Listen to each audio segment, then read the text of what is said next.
Hello friends, my self Irfan fast mechanic RKL Lucknow से।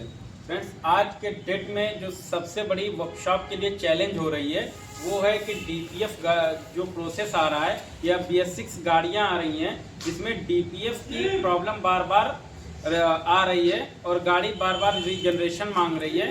वो सारी चीज़ों को ऑब्जर्व करना, उस सारी चीज़ों पे काम करना, ये सारी हर एक वर्कशॉप पे नहीं हो पा रहा है या कुछ वर्कशॉप पे आज भी डर बना हुआ है कि BS6 गाड़ी अगर उसको हम खोलते हैं कोई प्रॉब्लम हो जाएगा।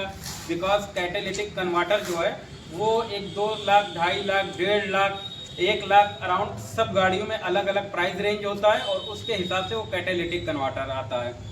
आपकी एक गलती अगर आप उसमें मिस्टेक करते हैं तो आपको कैटालिटिक कन्वर्टर ही रिप्लेस करना पड़ जाता है। ये सारी चीज़ें कई वर्कशॉप पे हो चुकी हैं और ये सबका रीजनरेशन बार बार मांगती रहती है। बिकॉज जो अभी के डेट में गाड़ियां BS6 के में आई हैं उसमें DPF क्यों दिया गया है और उसका पर्पस क्या है, उसका काम क्या है, ये सारी चीज़ों पे डिस्कस करने वाले हैं। हालांकि फॉल्ट भी जानेंगे और फॉल्ट जो क्लियर होनी है, किससे क्लियर हो रही है, क्या चीज़ लगाना है, वो सारी चीज़ों के बारे में देखेंगे। जो BS6 गाड़ियां हैं जिसमें DPF दिया गया है, जो गाड़ियां BS4 थी उसमें डायरेक्टली जो हार्मफुल गैस निकलती थी वो सिलेंसर के थ्रू पीछे जाती थी और इन्वायरमेंट जो होता है वो सबसे ज़्यादा प्रदूषण फैला रही थी, वो सबसे ज़्यादा गंदगी हो रही थी। उसी चीज़ को रोकने के लिए DPF सिस्टम लाया गया, डीजल पर्टिकुलर फिल्टर, यानी उसके अंदर जो सूट मास जो कार्बन बनता है उस कार्बन को ही वहीं पे रोक दिया जाता है और रोकने के बाद ही उसको वहीं जलाने का प्रोसेस होता है। पहले की गाड़ियां जब तक आ रही थी शुरू में यूरिया जिसमें लग रहा था, यूरिया मिक्स हो रहा था कैटालिटिक कन्वर्टर में, वहाँ पे उस हार्मफुल गैस को, NOx गैस को, ऑक्सीजन गैस जो होती हैं वो सबके जो हार्मफुल गैसेस थे उनको वहाँ पे छिड़काव करके और उसके बाद वहाँ पे जला दिया जाता था। उसके राख जो होते थे वो खाली बचते थे। अभी जिसमें यूरिया नहीं है उसमें भी प्रोसेस सेम है, बट जो गाड़ियों का एग्जॉस्ट सिस्टम से धूल निकलता है, धुआं निकलता है, वो एग्जॉस्ट सिस्टम में जाता है और उस सिस्टम में कैटालिटिक कन्वर्टर DOC जो मिट्टी होती है उसको DOC बोला जाता है। उस DOC में जाने के बाद वहां पे जलाता तो है, लेकिन जो सूट उसकी बचती है, जो कार्बन होती है, राख जिसको ऐश बोला जाता है, ये एक ही चीज का, एक ही पार्टिकल का सारे नाम होते हैं। ये चीज उसमें जमा होता है। जमा होने के बाद वो धीरे धीरे ऑब्जर्व करते हुए जितनी सारी सूट जमा होती है उसकी एक रेशियो बनाता है, एक वैल्यू दिखाता है। वो वैल्यू आपका 8 पॉइंट है, 2 पॉइंट है, मिनिमम जो रहेगा 2.47 रहता है। बट उसके अभाव जैसे जैसे बढ़ते जाता है इसमें ये प्रॉब्लम आती है कि जो सूट मास वैल्यू है वो बढ़ के एक समय पे 16 पॉइंट, 17 पॉइंट, 20 पॉइंट, 27 पॉइंट आ जाता है। उसके सिम्टम आपको दिखाएंगे।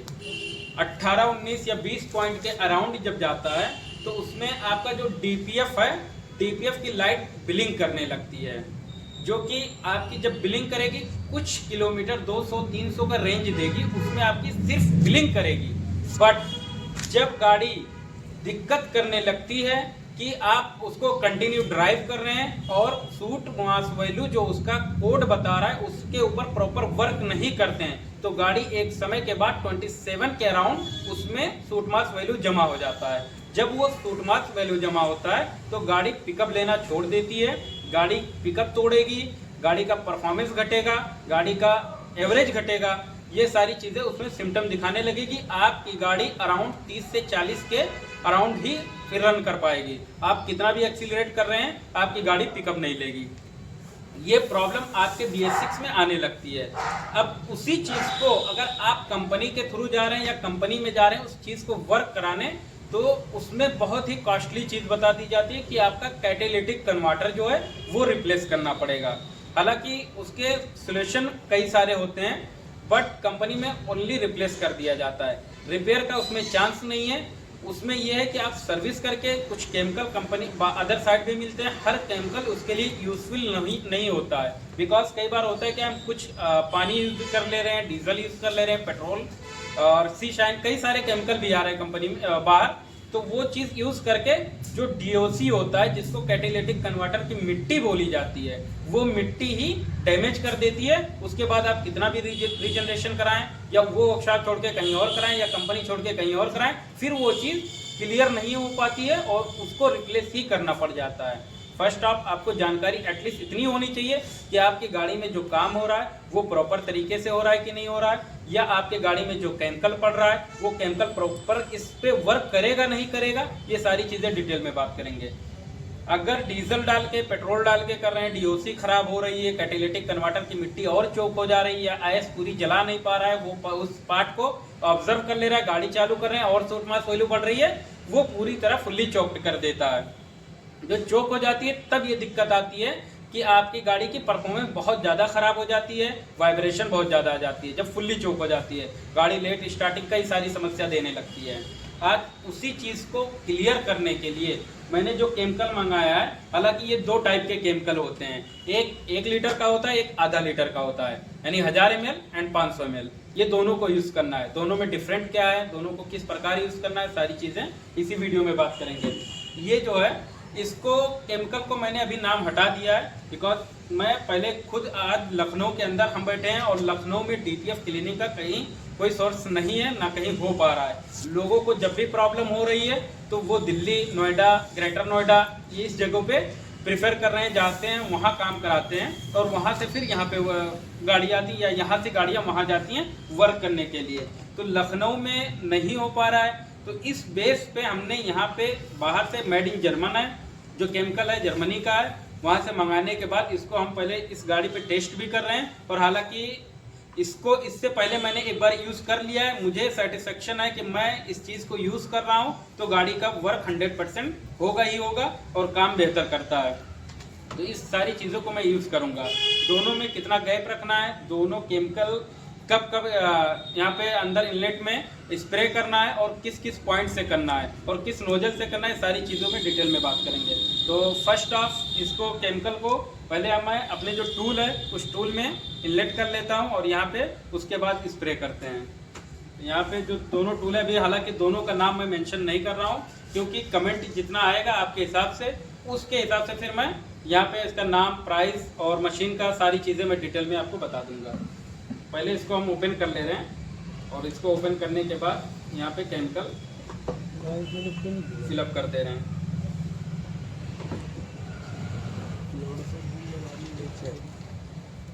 ये केमिकल है और इसको फर्स्ट ऑफ पहले इसी में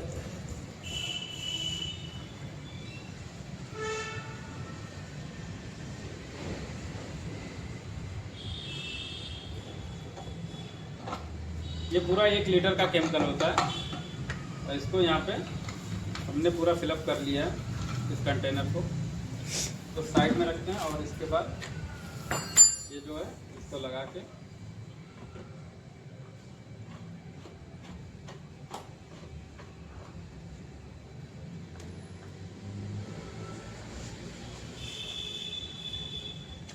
सिंपल सा इसको प्रेस करेंगे, यहाँ पे वैक्यूम क्रिएट करेंगे। जरा इसको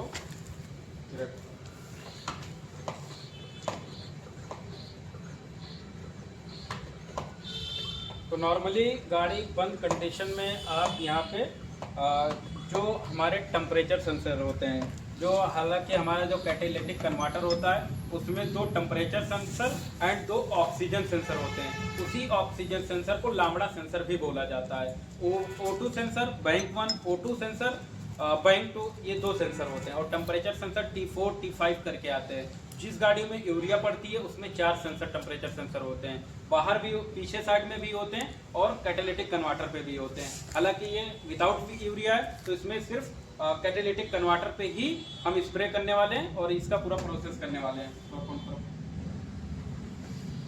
नॉर्मली इसमें पंप करने के बाद और यहाँ पे देख सकते हैं, यहाँ पे हमने ऑक्सीजन सेंसर निकाल दिया है। ऑक्सीजन सेंसर निकालने के बाद सीधा यहाँ पे लगाना है और ये देख सकते हैं, ये देख सकते हैं यहाँ पे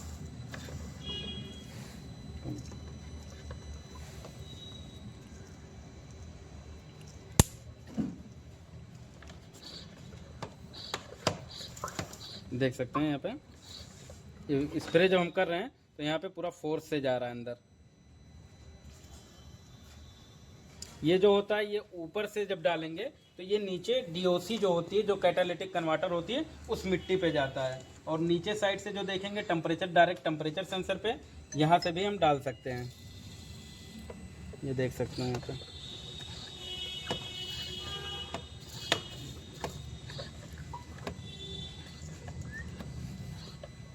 यहाँ पे नोजल हटा के एक बार देख सकते हैं कि एकदम अंदर चली जाए।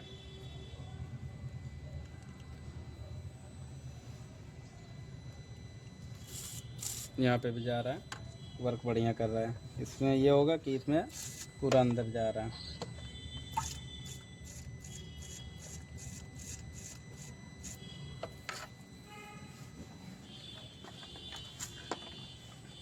एक ऑटो टेम्परेचर सेंसर जो होता है वो नीचे साइड में होता है, वहाँ पे भी कर सकते हैं। यहाँ पे हमने सब खुलवा दिया पहले ही, और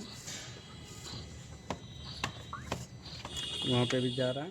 इसमें पूरा प्रॉपर तरीके से जा रहा है। थोड़ा नीचे लेटा के और नीचे से भी कर दे रहे हैं, क्योंकि नोजल को मोड़ने में जगह नहीं मिल रही, तो नीचे से भी प्रॉपर एकदम चले जाएगा। नीचे से इसको लगा, ये पूरा प्रोसेस आपको मालूम पड़ते रहेगा। ये पूरा प्रोसेस जब आप करते रहेंगे तो ये है कि सारी डिटेल में आपको ये हो जाएगी, इसमें पूरी डिटेल मिल जाएगी कि किस हिसाब से आपको वर्क करना है और कैसे क्या किस पे काम करना है। और ये पूरा प्रॉपर बढ़िया वर्क कर रहा है, ये मशीन भी वर्क कर रही है कि आपको जहाँ जहाँ इसको स्प्रे करना है वहाँ पे पूरा प्रॉपर जा रहा है। ये लो मशीन, यहाँ पे लॉक देख के फिर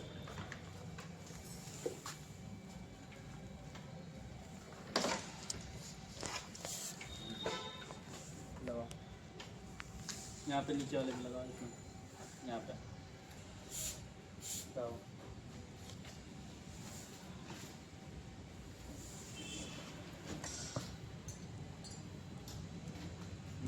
नीचे से लगाओ, इसमें लगाओ, अंदर डालो थोड़ा, चलो देखो, करो, मारो,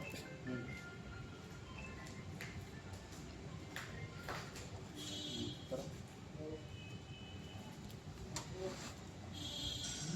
करो, रुको, हाँ करो, करो, करो, बस बाल लो, उसमें भी क्या बाल लो, प्रॉपर जाएगा। कम करो, ऊपर रखो। ये जो प्रोसेस है ये मान के चलिए बहुत ही कॉस्टली होता है कंपनी में। अदर साइड आपको बाहर अच्छा खासा डिस्काउंट भी मिल जाएगा। और ये प्रोसेस 100% वर्क भी कर रहा है, क्योंकि इतनी गाड़ियाँ होती है, दिक्कत बहुत ज़्यादा ही कुछ कर रही है आज के डेट में DPF। तो ये क्लीनिंग कराना आपके लिए ज़्यादा ज़रूरी होता है। इनकेस अगर आपके पास कोई BS6 गाड़ियाँ हैं या आपके वर्कशॉप पे BS6 गाड़ियाँ आ रही हैं, तो ये आपको नॉलेज होना ज़्यादा ज़रूरी है कि वर्क कैसे कर रहा है और आपको काम कैसे करना है। ये सब की जानकारी आपको होनी चाहिए। देखिए 1 लीटर पूरा यहाँ पे ख़त्म हो चुका है।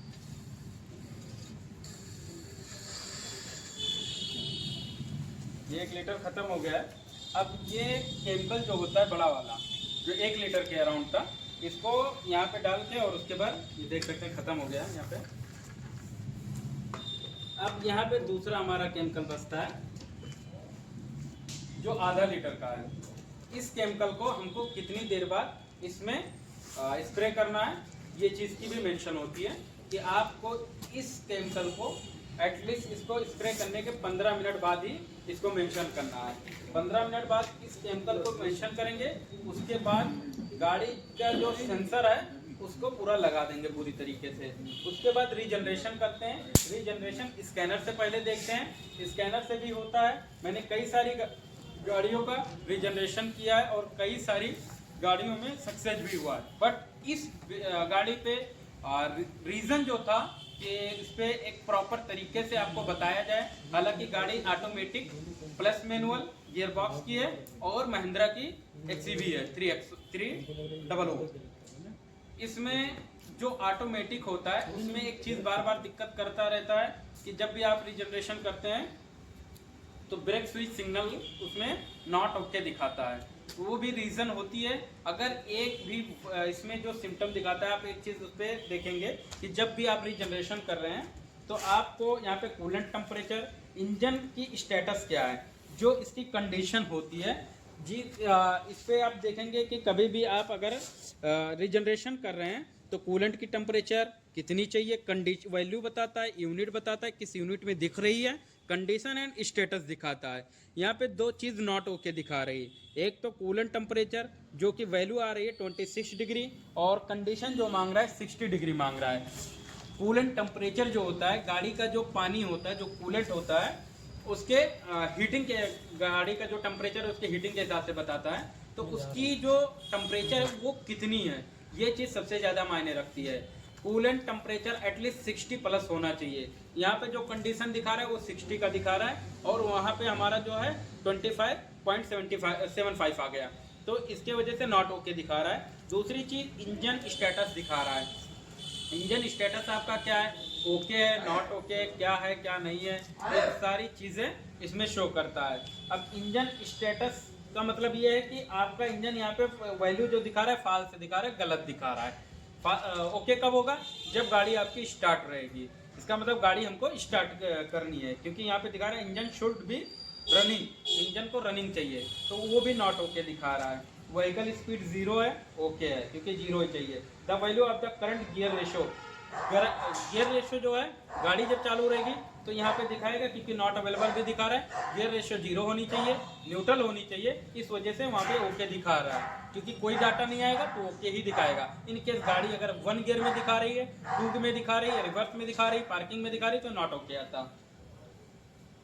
क्लच सिग्नल स्विच, क्लच का जो स्विच है वो भी, clutch should not be engage, clutch भी इंगेज नहीं है, तो वो भी ओके दिखा रहा है। द फाइनल पेडल पोजीशन, वो भी ओके दिखा रहा है, क्योंकि हमारा जो एक्सीलरेटर है वो चीज़ दबा नहीं है, इसलिए ओके दिखा रहा है वो भी। Brake switch signal, brake press नहीं है, ओके दिखा रहा है। सारा जो कंडीशन है ये सब ओके दिखा रहा है। अराउंड इसमें जो अपना डीपीएफ जो होता है, जो रीजनरेशन करनी होती है, उसकी जो वैल्यू होती है अराउंड सारी चीज़ ओके है। गाड़ी स्टार्ट कर देंगे और कूलेंट टेम्परेचर मेंटेन कर देंगे तो सारी चीज़ें ओके हो जाएगी। इन केस अगर स्कैनर से नहीं होता है, क्योंकि चालू करने के बाद एक चीज़ इसमें आएगा, क्लच स्विच सिग्नल, जो कि अभी ट्रू दिखा रहा है, नॉट अवेलेबल, उसका स्टेटस अवेलेबल नहीं है, क्योंकि ऑटोमेटिक गाड़ियों में एक ही दिक्कत हो रही है कि स्कैनर से रीजनरेशन नहीं हो पा रहा है। क्लच का जो पोजीशन है वो उसमें इंगेज दिखा देता है, जैसे आप गाड़ी चालू कर रहे हैं, इंगेज अगर दिखा देगा तो यहाँ पे स्टेटस नॉट ओके आ जाएगा और आपकी रीजनरेशन नहीं हो पाएगी। तो इस कंडीशन में अभी हम सारा केमिकल फिलअप कर ले रहे हैं। केमिकल फिलअप करने के बाद इस गाड़ी को फिर निकालते हैं, निकालने के बाद ट्रायल करते हैं ऑन रोड। अगर रीजनरेशन इससे हो रही है तो यहीं पे आपको सारी चीज़ें मिल जाएगी, इन केस नहीं हो रही है तो गाड़ी चालू करेंगे। गाड़ी चालू करने के बाद पीछे सिलेंसर से लमसम जो इसके सूट मास वैल्यू आउट होंगे वो चीज़ दिख जाएगी, और इसके बाद गाड़ी को 30 से 40 के स्पीड में या 50 के स्पीड में और 2 या 3 गियर में अराउंड, जो सेकंड और थर्ड गियर होता है उसी के गियर के अराउंड इसको पहले रनिंग करेंगे। रनिंग करने में इसका सूट जो वैल्यू होता है, जब 600 डिग्री के अराउंड में इसकी टेम्परेचर पहुंच जाती है तो वो जल के और बाहर निकलने लगता है। जो ऐश होती है, ये ऐश को ही जलाता है, जो कार्बन होती है कार्बन को जलाता है, कार्बन को जलाने के बाद उस चीज़ को क्लीन कर देता है, जो नॉर्मली टेम्परेचर नहीं जला पाती है। उसी ऐश को, जैसे नॉर्मली कोई चीज़ जला दे रहे हैं आप, जलाने के बाद उसका राख तो बच जाएगा, राख बचेगा, कार्बन होगी, ऐश होता है, सूट होती है, उसी को ही बोला जाता है। उस चीज़ को जब नॉर्मली जो हमारी कैटालिटिक है उसको तो जला नहीं पाएगी, तो ये केमिकल करता क्या है, उसी चीज़ को ही ये ख़त्म कर देता है, जला देता है। जो कार्बन होती है, जैसे आपने कहीं आग लगाई, आग लगाने के बाद जो राख बच गई वो तो फिर आग जलाने से जाएगी नहीं, लेकिन जो केमिकल आता है उसी राख को ही खत्म कर देता है जला के। तो ये इसका वर्क होता है, ये केमिकल इसी पे ही काम करता है। हालांकि अभी 15 मिनट लगभग सम हो जाएगा तो हम जाके ये सेकंड वाले जो केमिकल है इसको यूज़ करेंगे, और इसको उसी मेथड से यूज़ करना है, उसी जगह पे यूज़ करना है, और ये भी वहाँ पे जाके प्रॉपर यूज़ हो जाएगा, और यूज़ करने के बाद फिर उसके बाद सारी चीज़ें लगा के उसके बाद रन करते हैं। हालांकि इसका जो रेंज है, मान के चलिए जो मार्केट में चल रहा है वो 8,000, 10,000, 15,000 भी चल रहा है। और यहाँ दिल्ली एनसीआर वगैरह में ये 30-30 हज़ार रुपया, 40-40 हज़ार रुपया डीपीएफ क्लीनिंग का लिया जा रहा है। तो आपको इसमें बहुत अच्छा डिस्काउंट भी मिल जाएगा जब आप हमारे यूट्यूब चैनल के थ्रू आ रहे हैं या फिर हमारे किसी भी कस्टमर के रेफरेंस से आ रहे हैं, तो आपको उसमें डिस्काउंट 100% है कि आपके साथ डिस्काउंट किया जाएगा। और वो डिस्काउंट गाड़ी के अकॉर्डिंग ही आपको बताई जाएगी। इनकेस गाड़ी अगर आती है, गाड़ी कौन सी है, उस पर कितना केमिकल लगना है या उस पर कितना वर्क होना है, कितना सारी चीज़ें डिटेल देखने के बाद ही उस पर आपको क्या % डिस्काउंट दिया जाएगा, ये सारी चीज़ें आपके साथ शेयर की जाएगी। तो गाड़ियाँ जैसे मान के चलिए कि मिनी में आती हैं, सीडान में आती हैं, एक्सयूवी में आती हैं, लग्जरी होती हैं, कई सारी टाइप की गाड़ियाँ भी होती हैं। तो अब मिनी गाड़ी है तो उसका कुछ और ही रेंज होगा, सीडान है कुछ और रेंज होगा, और लग्जरी है तो उसका कुछ और रेंज होगा। बहरहाल जो गाड़ी जैसे रहेगी उसके हिसाब से ही होगा। और हर जगह का यही रूल है कि गाड़ी के अकॉर्डिंग ही प्राइस तय होती है कि कौन से गाड़ी पे कितना वर्क लगना है, कितना केमिकल लगना है, वो सारी चीज़ें तय होती है। तो ये 15 मिनट जब होता है तब फिर हम इसको इसमें स्प्रे करते हैं और देखते हैं। हालांकि तब तक देखते हैं कि जो शूट मास वैल्यू जो होती है या डीपीएफ जो होती है, ये जब प्रॉब्लम आती है तो किन किन कारणों से आती है और इसका क्या ही सोल्यूशन है। कि मान के चलिए कि आपको इतना महंगा खर्चा ना पड़े, उससे पहले ही प्रोसेस क्या कर लेना चाहिए कि आपकी प्रॉब्लम ये ना आए। हालांकि मैं दोनों चीज़ पे बात करूँगा, क्योंकि हर किसी को इतना बड़ा खर्चा उठाना कोई अफजल कोई किसी की कैपेसिटी होती है, किसी की नहीं होती है। तो जो होता ये है कि मान के चलिए डीपीएफ में अगर प्रॉब्लम आती है और गाड़ी आपको ये सिम्टम पहले ही दे देती है कि आपकी गाड़ी का रेंज क्या है, कितने किलोमीटर तक की ये चलेगी, कितने किलोमीटर के बाद इसका सूट मास वैल्यू हाई हो जाएगा, ये सारी चीज़ें वो बता देती है। गाड़ी की रनिंग कितने किलोमीटर पे होनी है। हालांकि कभी स्कैनर में मैं लाइव डाटा भी आपके साथ शेयर कर दूंगा कि किस गाड़ी में ये होता है कि चल रही है, चलने के कितने किलोमीटर के बाद ये बंद पड़ जाएगी, ये सारी चीज़ें भी क्लियर हो जाती है। वो किस बेस पे होती है कि आप लाइव डाटा देखते हैं, लाइव डाटा में यूरिया लेवल देखते हैं, यूरिया लेवल से आपको मालूम पड़ जाता है कि ये गाड़ी 800 किलोमीटर, 500 किलोमीटर, 400 किलोमीटर जाएगी और उसके बाद देन ये बंद हो जाएगी। गाड़ी चलते हुए बंद पड़ती है तो उसमें जब भी यूरिया आप फिलअप करते हैं, यूरिया जब फिलअप करते हैं तो वो चीज़ ये होता है कि गाड़ी आपकी बंद पड़ी और आपने यूरिया फिलअप कर दिया, गाड़ी आपकी स्टार्ट ही नहीं होगी। देन क्या करना है, अगर गाड़ी स्टार्ट नहीं हो रही है तो ये कंडीशन बहुत ही कम होता है कि आप बैटरी हटा दें और गाड़ी स्टार्ट हो जाए। तो उसमें करना क्या होगा, फिर आपको नियर बाय वर्कशॉप ही ढूंढना होगा। अगर आपकी यूरिया पूरी तरीके से ख़त्म हुई है उसके बाद, क्योंकि उसका रीसेट वैल्यू मांगता है, क्योंकि जो हमारा ईसीएम होता है उसको ये बताना होता है कि इसमें यूरिया वापस से डाला गया, तो रीसेट करना होता है। यूरिया लेवल जो होता है उसको रीसेट करना होता है। जब रीसेट करेंगे तब जाके वो फिर 100% चालू हो जाएगी और वर्क करने लगेगा। दूसरी चीज़, आपको जब डीपीएफ चोक होने वाला रहता है तो डीपीएफ की लाइट ब्लिंक करने लगती है। जब ब्लिंक करती है तो कहीं ना कहीं आपको ये मालूम पड़ने लगता है कि आपकी गाड़ी पिकअप तोड़ रही है। जब पिकअप तोड़ती है तो आपको एटलीस्ट एक बार उसका सूट मास वैल्यू चेक कराना चाहिए कि क्या है सूट मास वैल्यू, कितने पे काम करे, क्या XYZ, ये सब देखना होता है। तो अभी मान के चलिए अभी ये 7 मिनट हो गया, 8 मिनट हो गया। जब तक हम इस केमिकल भी इसमें फिलअप कर लेते हैं, क्योंकि 15 मिनट में भी इसको यहाँ पे फिलअप करना है।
हो गया, ये आधा लीटर का है, इसको भी इसमें स्प्रे करना है। ये होगा कि सारी चीज़ें एकदम पूरा उसमें जाके कैटालिटिक कन्वर्टर में जाकर उसके बाद वहाँ पे पूरा प्रॉपर तरीके से अंदर सारे पोर्ट में चली जाती है। उसके बाद फिर इसको स्प्रे करके और इसको भी देखा जा सकता है।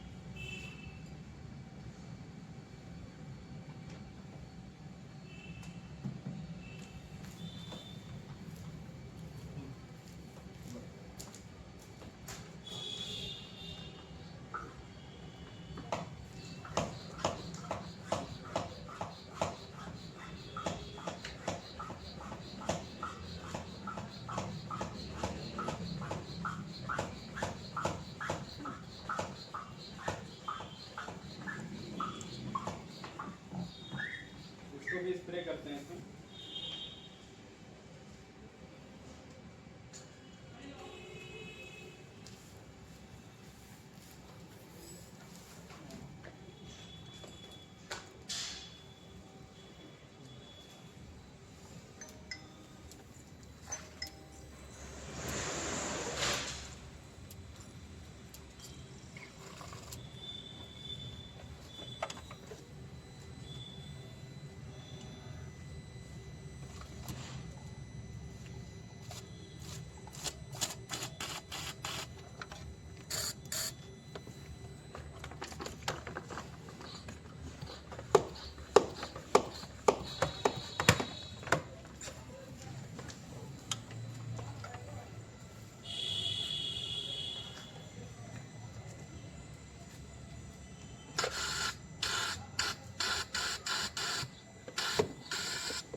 तो पूरा हो गया है।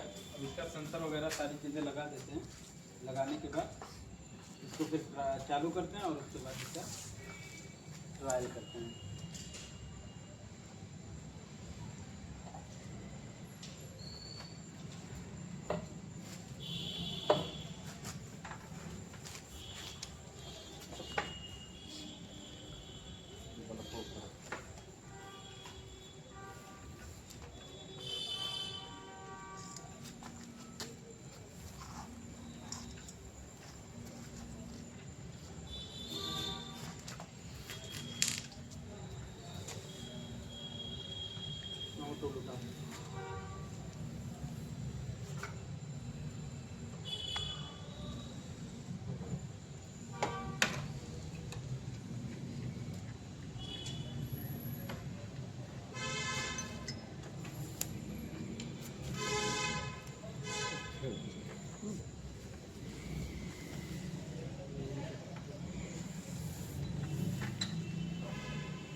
अभी गाड़ी सारा फिटिंग करने के बाद ये सारी फिटिंग हो गई है। और अभी हम पीछे दिखाते हैं कि सूट